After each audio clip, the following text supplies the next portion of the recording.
All right, thank you very much, and welcome back to the Lac La May Casino. We are currently sitting in Gatineau, Quebec, just across from the nation's capital, and draft number 2 goes into the books. What did you think there, Bobby? I'm with the panelists, Bobby McKenzie. You got Mark Crawford, you got Aaron Ward as well. Some other guy.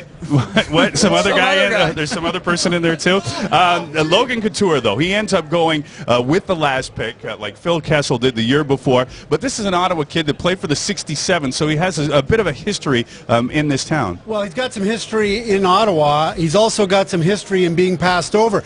Logan Couture was going to be the first pick in the Ontario Hockey League draft to the Oshawa Generals. Everything was in place. That was going to happen. And then suddenly, John Tavares was made eligible to be an exceptional player. So the Oshawa Generals, who had planned on taking Couture, told him, I'm sorry, now we're going to take John Tavares. He wasn't very happy about it at the time. There was some question as to whether he'd even play in the Ontario Hockey League. He got drafted later in the first round by the Ottawa 67s, and all he's done since then is go on to have a sterling career in the Ontario Hockey League, and with the San Jose Sharks of the National Hockey League, he has been, without question, their best player this season. Better than Joe Thornton, better than Patty Marleau, better than anybody on the Sharks. So I don't think he's too out of sorts over this one, because he took some of that indignation in junior hockey, channeled into a real positive effect, and we saw Phil Kessel do the same thing from last year to this year. So I don't think Logan Couture will be too broke up about that. No, he's the right type of personality for it, and you're right. We had him on the air the other night, the Sharks. He was the best player on the ice.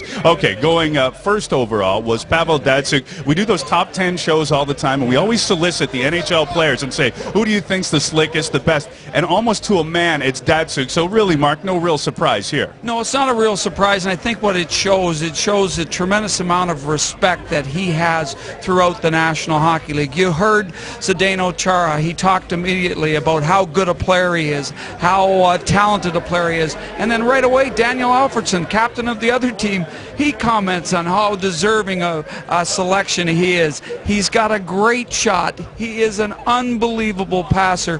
His strength on the puck is unrivaled in the National Hockey League, and today when the players get to decide, they choose the guy that they believe doesn't get enough respect. They showed tremendous respect in picking Pavel Datsyuk. Okay, if that one was almost predetermined, what about the surprises, Aaron Ward? Anything shock you? The biggest surprise to me was Patrick Kane, a guy that this is the type of game that is completely in his wheelhouse. You know, get creative, get in the game, start kind of, you know, dipsy doodle, dunkaroo, everything going up by the blue line, no offense, I mean all offense, no defense, kind of cherry picking a little bit. So for him, I'm surprised that he was a 12th pick.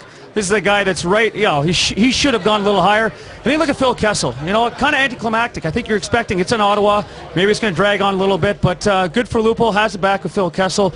No more questions to answer for Phil. It's now been cast upon Logan Couture. Right. There was not a lot of Leaf love in the room, and we pretty much anticipated that. The Ottawa fans, they don't like the Leafs, and Leaf fans, well, they simply just don't like the Senators either. Bobby, it's difficult to analyze a fantasy team. I mean, because really, it's a fantasy all-star team, but that's what they pay you to do. And so what do you think? Kind of pretty much the way you thought it would go? It was very predictable in the sense of once you got past the fact that, as Mark pointed out, that Zdeno Chara went for what he thought was the best player available in his mind, Pavel Datsyuk. And once you got past that, it was really predictable in the sense that all the Swedes, all the Vancouver Canucks, all the Ottawa Senators ended up on Daniel Alfredsson and Henrik Lundqvist's team. And all the Boston Bruins and all the Toronto Maple Leafs and all the Slovaks ended up on Zdeno Chara, Joffrey Lupul's team. So everybody got kind of what they wanted. And the best part of that is that in the game on Sunday and in the skills competition on Saturday, there's a real rooting interest. The fans that are here, they're Ottawa fans. They want to cheer for the Senators. They want to cheer for their team.